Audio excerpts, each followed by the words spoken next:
चंद्र ने तारावती से कहा कि मैं कालू का दासरी, मरघट मेरा बासरी। मैं कालू का दासरी, मरघट मेरा बासरी।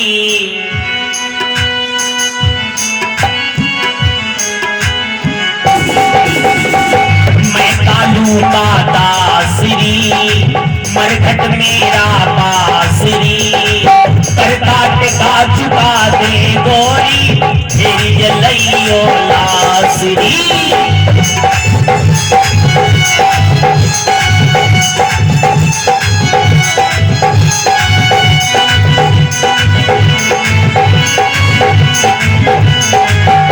और महाराज हरिश्चंद्र ने कहा सुनो, ना तू क्रिया हरिश्चंद्र की, ना मैं पति तुम्हारा हूँ।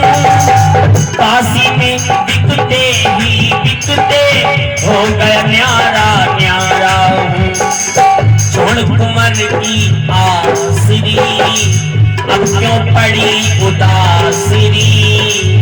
करता टका चुका दे गोरी, तेरी जलियो लासरी।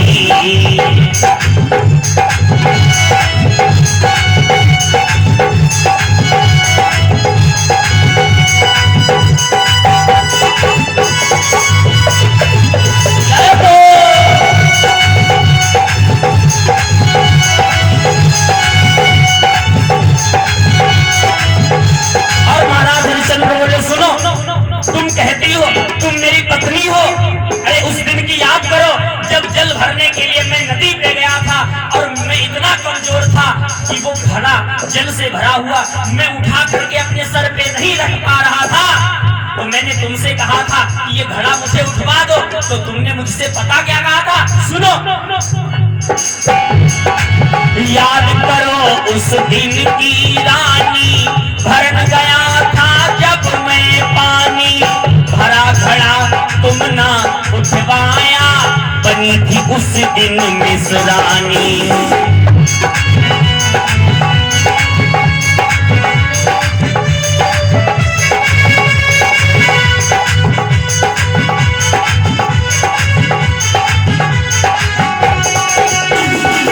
याद करो उस दिन की रानी, भरन गया था जब मैं पानी। भरा घड़ा तुम ना उठवाया, बनी थी उस दिन मिसरानी। अब क्यों पड़ी उदासरी, छोड़ कुंवर की आसरी। करका टका चुका दे गोरी, फिर जलइयो लासरी। जगो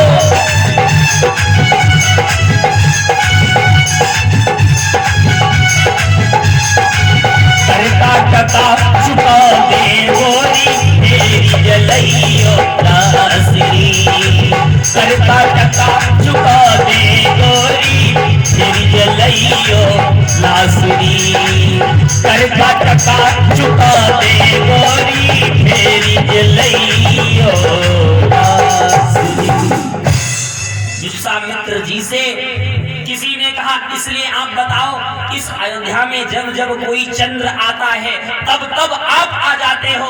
अब क्या हरिश्चंद्र जैसे रामचंद्र का भी हाल करोगे? पहले हरिश्चंद्र आए थे तब तुम आए, अब की रामचंद्र आए हैं फिर तुम आ गए। तो विश्वामित्र जी ने बहुत बढ़िया जवाब दिया। विश्वामित्र जी ने कहा सुन भाई, हरिश्चंद्र को मैं यहाँ से ले गया, मैंने बहुत कष्ट दिए हरिश्चंद्र को, कष्ट ही कष्ट मैंने सब दिए हरिश्चंद्र को। तो इस बार मैंने राजा रानी को अलग किया था, उसी पाप का प्रायश्चित करना चाहता हूं। इस बार मैं रामचंद्र को ले जाऊंगा और उनकी रानी सीता से मिला दूंगा।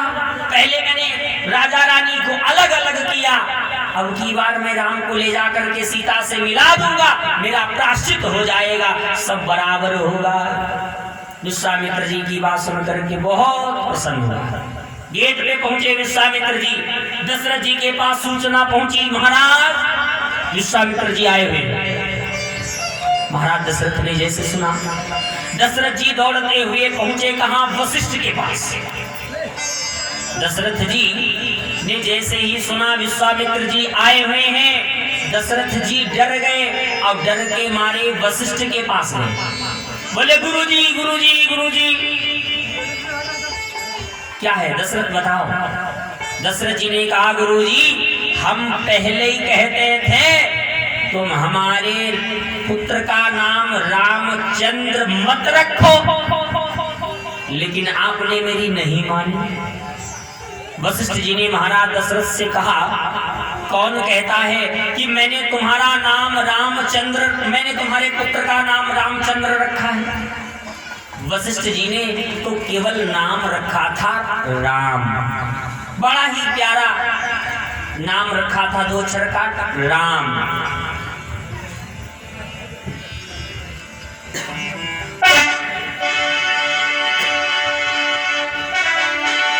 सो सुख धाम राम असनामा,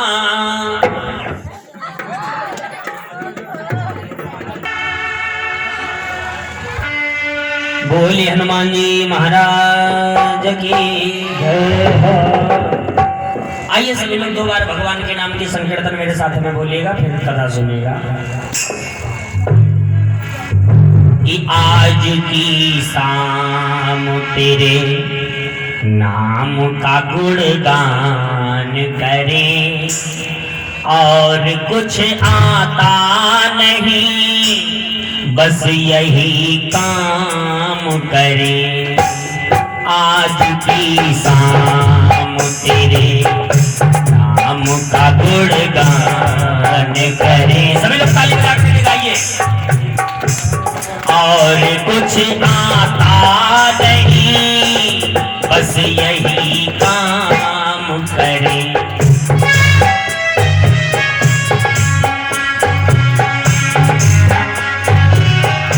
जय हो, जय श्री राम।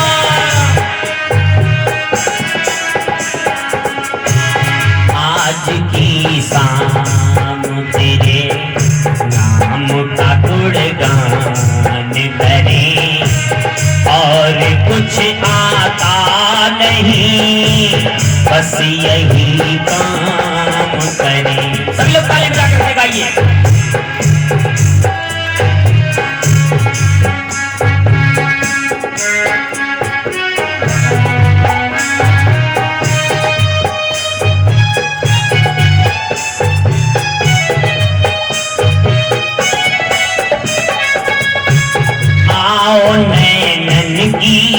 की बढ़िया से मन के आंगन में,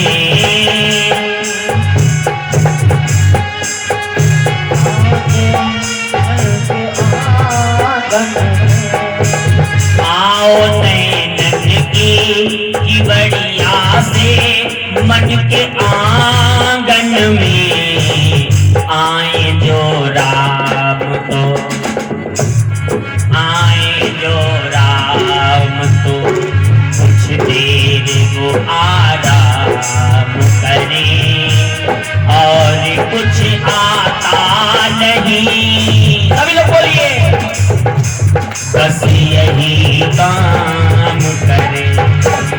आज की शाम तेरे नाम का गुणगान करें।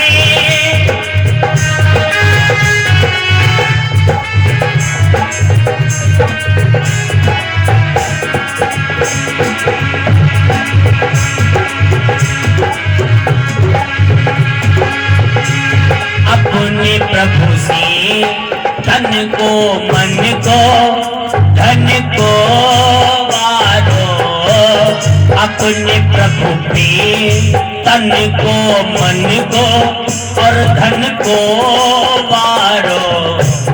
जो भी हम सेवा करें, जो भी हम सेवा करें, सेवा निष्काम करें। और कुछ आता नहीं, बस यही काम करे। सभी लोग ताली बजा करके गाइए। आज की शाम तेरे नाम का गुणगान करें, और कुछ आता नहीं, बस यही काम करें। तेरा नाम आए मेरे पास, श्री राम जय राम जय जय राम। जय हो। तेरा नाम आए मेरे पास, श्री राम जय जय राम।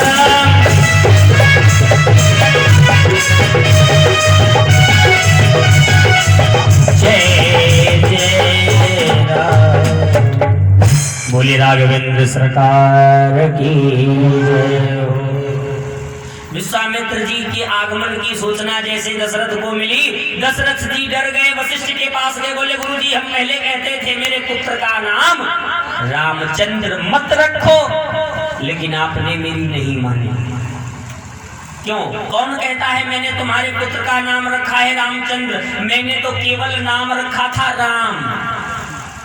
वशिष्ठ जी ने कहा सो सुखदाम राम असनामा, चंद्र नहीं रखा था। ये राम जी के नाम में चंद्र जानते हो कैसे लग गया? राम जी के नाम में चंद्र लगा है कैसे? जब राम जी का अवतार सूर्यवंश में हुआ तो सूर्यदेव जी प्रसन्न हुए, एक जगह पे स्थिर हो गए, 1 महीने तक खड़े रहे एक ही जगह पे। तो चंद्रदेव जी बहुत दुखी हुए कि बताओ प्रभु का अवतार हुआ है, सूर्यदेव जी हटते नहीं हैं, हमको दर्शन करने का मौका ही नहीं मिलता। तो चंद्रदेव जी जब निराश हुए तो भगवान ने चंद्रदेव को प्रसन्न करने के लिए चंद्रमा से कहा सुनो, मेरा अवतार हुआ तो सूर्यवंश में है, लेकिन मेरे नाम के आगे तुम्हारा नाम मैं जोड़े देता, लोग कहेंगे रामचंद्र। चंद्रमा को प्रसन्न करने के लिए राम जी ने खुद अपने नाम के आगे चंद्र लगा दिया।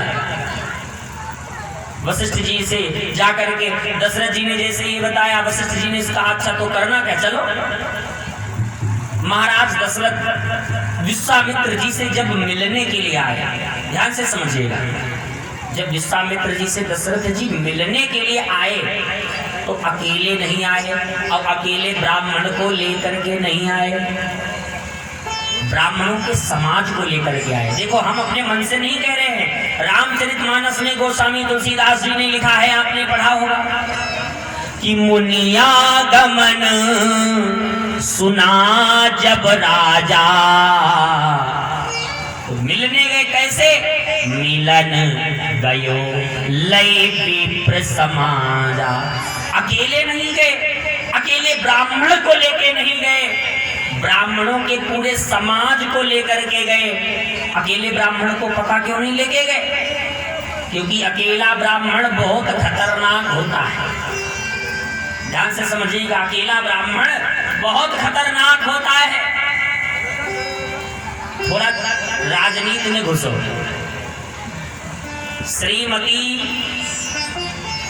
सुश्री मायावती जी की पार्टी जहां की तहां जाम पड़ी थी, क्योंकि मायावती जी ने, बहन जी ने अपनी पार्टी का नाम रखा था तिलक तराजू और तलवार इनके मारो। तो मायावती जी की, बहन जी की पार्टी में एक ब्राह्मण देवता शामिल हुए, सतीश मिश्रा।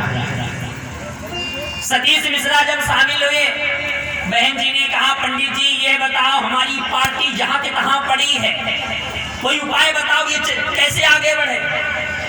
तो सतीश मिश्रा जी ने कहा सुनो, ऐसा करो अपनी पार्टी का नारा बदल दो, तुम्हारी पार्टी का नारा गड़बड़ है।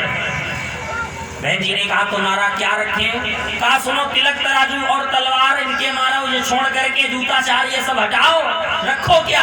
बोले सुनो रख दो, हाथी नहीं गणेश है, ब्रह्मा विष्णु महेश है।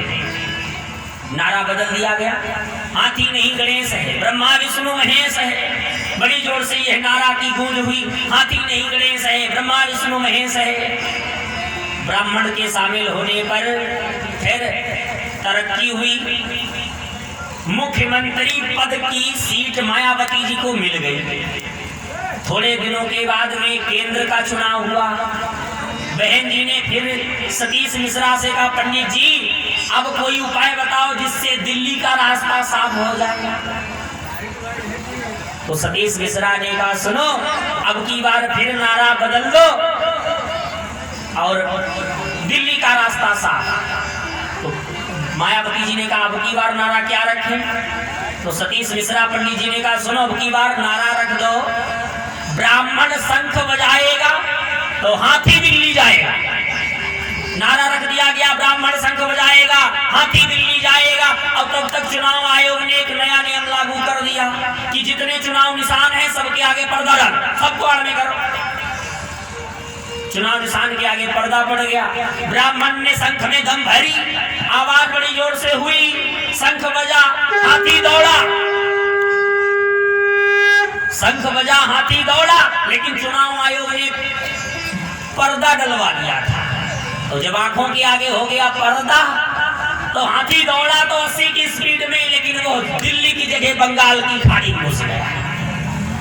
तो अकेला ब्राह्मण बहुत खतरनाक होता है। महाराज दशरथ अकेले ब्राह्मण को लेकर के मिलने नहीं गए, ब्राह्मण के पूरे समाज को लेकर के गए। बाबा स्पष्ट करते इस बात को कि मुनि आगमन सुना जब राजा,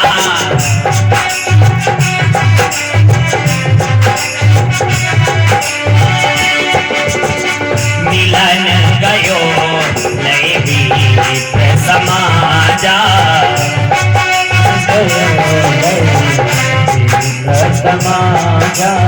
अब महाराज दशरथ पहुंचे और जाकर के विश्वामित्र जी के पास में खड़े हैं।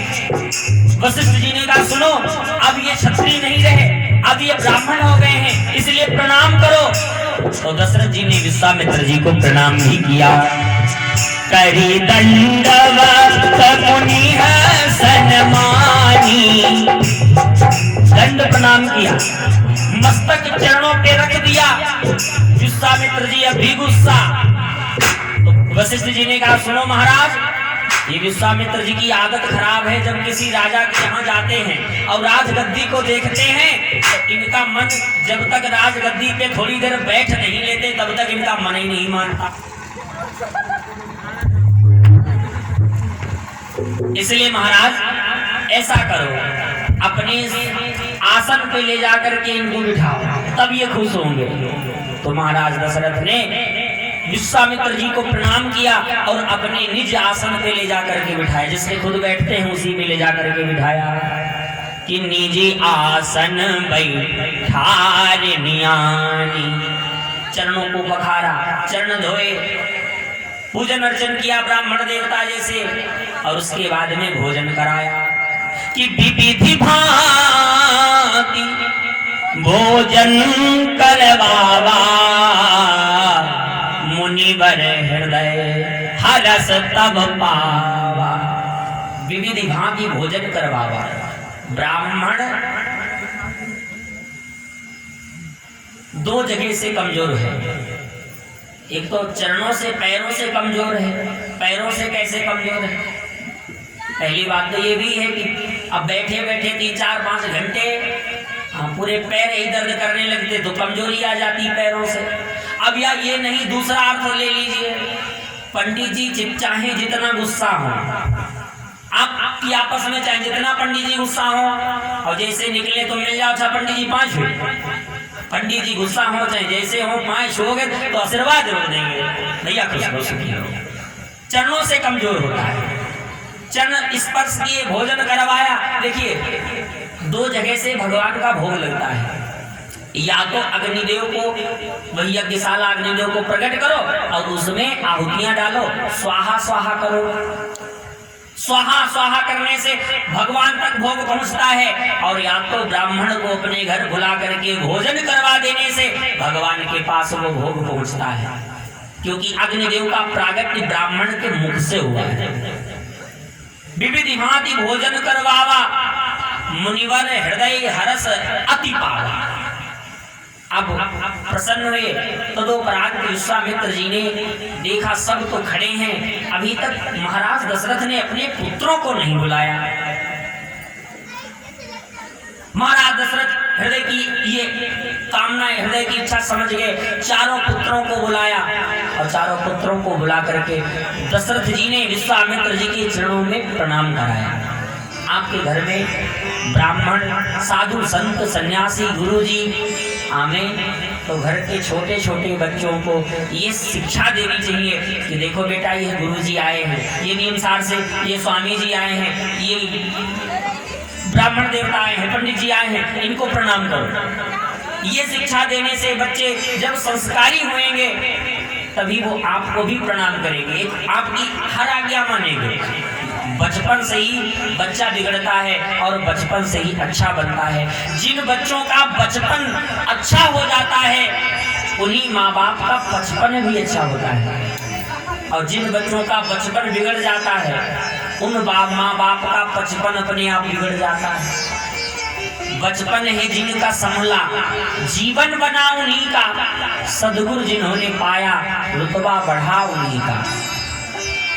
अगर आप चाहते हो कि आगे आने वाले समय में जब आप बुढ़ापा की जकड़ में हो, जब बुढ़ापा आ जाए, आप चाहते हो कि हमारा पुत्र बुढ़ापे में हमारी सेवा करे, तो अगर ये चाहते हो तो बच्चे को मंदिर ले जाओ, अपने संस्कार, अपने धर्म कर्म के बारे में बताओ कि बेटा ये देखो मंदिर है, यहाँ आरती करनी चाहिए, यहाँ पूजा करनी चाहिए, भागवत हो रही, यहाँ जाओ बैठ करके सुनो अच्छी अच्छी बातें। जब बच्चे को मंदिर ले जाओगे तो वही बच्चा बड़ा होकर के अच्छे काम करेगा, और जो बच्चा बचपन में मंदिर नहीं जाता है वही बच्चा बड़ा होकर के मदिरालय जाता है, और मदिरालय में जाकर के शराब पी करके फिर माँ बाप की कोई पूजा थोड़ी ना करेगा। जो शराब पिएगा वो पूजा करेगा। प्रातःकाल उठ के रघुनंदन और शराब के नशे में माता पिता गुरु मारे, दंडक भिडंडे से सेवा होगी, हाथों से नहीं होगी। इसीलिए अगर आप अपना बुढ़ापा अच्छा चाहते हो कि हमारा बुढ़ापा अच्छा हो तो अपने बच्चे को संस्कार देना शुरू कर दो। जिस बच्चे को बचपन में अच्छे संस्कार मिल जाते हैं वो बच्चा बड़ा होकर के सब बना लेता है। बच्चे के लिए जोड़ जोड़ करके मत धन इकट्ठा करो, संस्कार अच्छे भर दो। धन इकट्ठा करने की जरूरत नहीं है, संस्कार अच्छे होंगे तो सब अपने आप अर्जित करेगा। और तुम कितना भी धन जोड़ो, अगर संस्कार खराब गए तो तुम जोड़ जोड़ करके रखोगे औलाद के लिए, वो सब उठा करके बेच करके साथ पी जाएगा। इसलिए अच्छे संस्कार दो, धन मत बच्चे के लिए जोड़ो, संस्कार जोड़ो। अगर अच्छे संस्कार जुड़ गए तो याद रहे भाई, जीवन संभल जाएगा।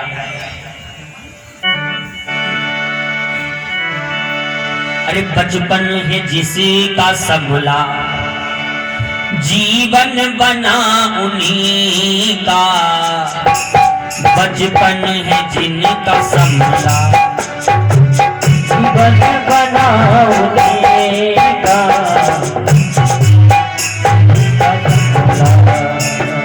बचपन है जिनका संभला, जीवन बना उन्हीं का। जिनका संभला, जीवन बना उन्हीं का। सद्गुरु जिन्होंने पाया, सद्गुरु जिन्होंने पाया, रुतबा बढ़ा उन्हीं का। बचपन है जिनका संभला, जीवन बना उन्हीं का।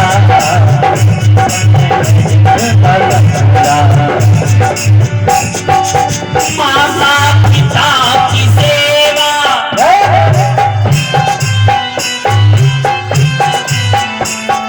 माता पिता की सेवा, किया गुरुजनों का आदर।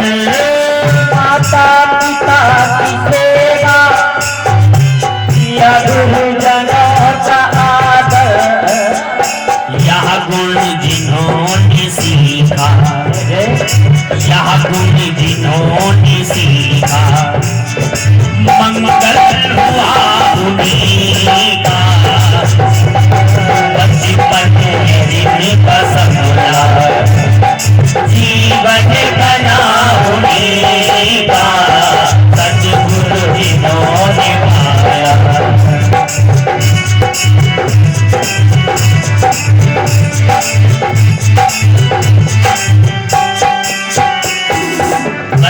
बचपन है जिनका संभला।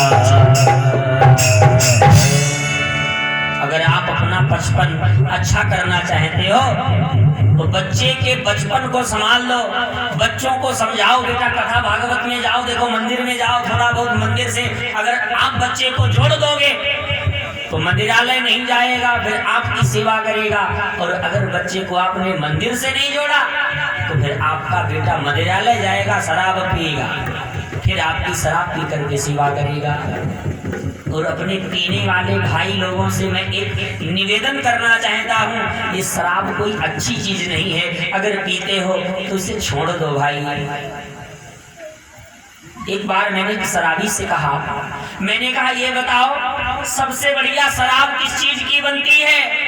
तो शराबी ने कहा सुनो पंडित जी, सबसे बढ़िया शराब होती महुए के, महुए के फूल से जो शराब बनती है उसका कहने क्या है। हमने कहा तब तो ऐसे पेड़ के फिर दीदार करने चाहिए। महुए के पेड़ के पास जब हम गए, मैंने जाकर के देखा महुए के पेड़ में जब फूल आते हैं तो एक भी हरा भरा पत्ता नजर नहीं आता। मैंने जाकर के देखा, मैंने कहा वाह रे परमात्मा, कैसी तेरी लीला, जिस पेड़ में फूलों के आते ही पेड़ की हरियाली छिन गई, उस फूल से बनी हुई शराब जिस घर में जाएगी उस घर की खुशहाली जरूर छिन जाएगी, ये मेरी गारंटी है। इसलिए भाई छोड़ दो शराब, ये शरारत का पानी है, बिनाई मौत लाती यमराज की भी नानी है। शराब अच्छी चीज नहीं है। शराब पीने से 3 फायदे होते हैं, बताओ मैं, शराब पीने के 3 फायदे की बात है तो सुन लो। शराब पीने से 3 फायदे होते हैं। पहला फायदा, जो खूब शराब पीता है, जो खूब शराब पीता है उसको कुत्ता नहीं काटता। दूसरा फायदा, जो खूब शराब पीता है उसके घर में चोरी नहीं होती।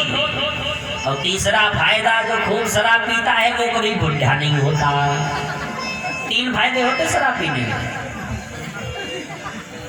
जो खूब शराब पीता है ना उसे कुत्ता नहीं काटता। एक बार एक जगह कथा चल रही, कुत्ते बहुत भौंक रहे, एक कुत्ता भौंका, सारे कुत्ते भौंके, हम बगल में पड़े सो रहे थे, हम बड़ी जोर से चौंके, हमने कहा क्या बवाल है? कुत्ता बोला पंडित जी बिरादरी का सवाल है। कुत्ता कह रहा बिरादरी दे अपनी, इसलिए थोड़ा जय जयकार कर रहे। कुत्ता भौंकता तो वो भी शुरू, कुत्ता सोचता है तो अपनी स्टाफ है, छोड़ो जाओ जाओ जाओ। कुत्ता साहब चोरी क्यों नहीं होती? पहले ट्रांजिस्टर पे एक गाना आता था, ये महुआ है अंगूरी, इसको पीना बहुत जरूरी, चाहे लुटिया तक मिल जाए। पीने वाले ऐसे ऐसे पियक्कड़ मैंने देखे, घर की पचहण के बर्तन में हलवा के गहने सब इधर उधर बेच मच करके साफ पी गए। चोरी उसके घर में होती जिसके घर में कुछ जमा पूंजी रखी हो, और जब सब बेच करके वो खुद ही पी के चोर देंगे, खाली में डंडा खाने थोड़ी ना जाएंगे। बुढ़ा क्यों नहीं होता? बुढ़ा इसलिए नहीं होता, इतनी शराब पीते, इतनी शराब पीते, अंदर की जितनी मशीन वो सब डैमेज। जो 70, 80, 90 साल तक जिएगा वो बुढ़ा होगा, जो 30, 35, 40 तक सब कर्म हो करके वो राम नाम सत्य हो जाएगा, तो बुढ़ा कैसे होगा? इसलिए भाई ये शराब बहुत बुरी चीज है, इसको मत पियो। मैंने बहुत लोगों को देखा है, ये भारत देश की भूमि लगभग 60% भारत देश के घर इस शराब के चक्कर में बर्बाद हैं। छोड़ दो शराब, इसी में गुजारा होगा। किसी कवि ने गाया है,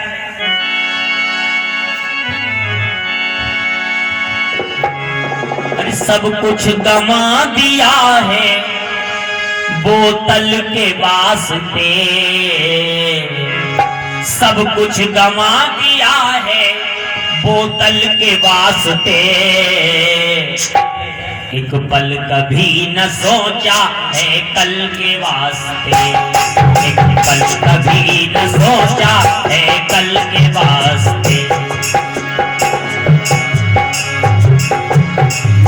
सब कुछ गंवा दिया है बोतल के वास्ते, सब कुछ गंवा दिया है बोतल के वास्ते, एक पल कभी न सोचा है कल के वास्ते।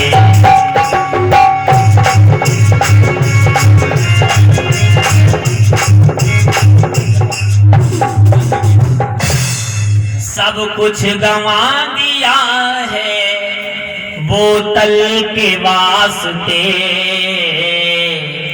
एक पल कभी न सोचा है कल के वास्ते।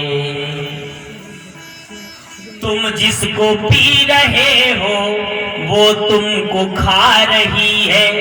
वो नर्क सा तुम्हारा जीवन बना रही है। गंगा को भूल बैठे दलदल के वास्ते। एक पल कभी न सोचा है कल के वास्ते। पीकर शराब घर में लगते हो तुम पराए।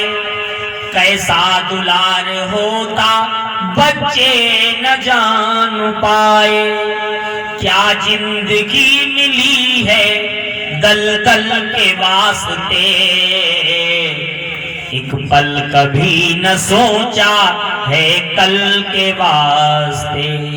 एक धर्मपत्नी बेचारी रात्रि 10 बजे तक भूखी प्यासी बैठी रहती कि मेरे पतिदेव शाम को जब वापस आएंगे तो भोजन करा के तब मैं भोजन करूंगी। और पतिदेव शाम को आते हैं तो अद्धा पौवा लगा के आते हैं।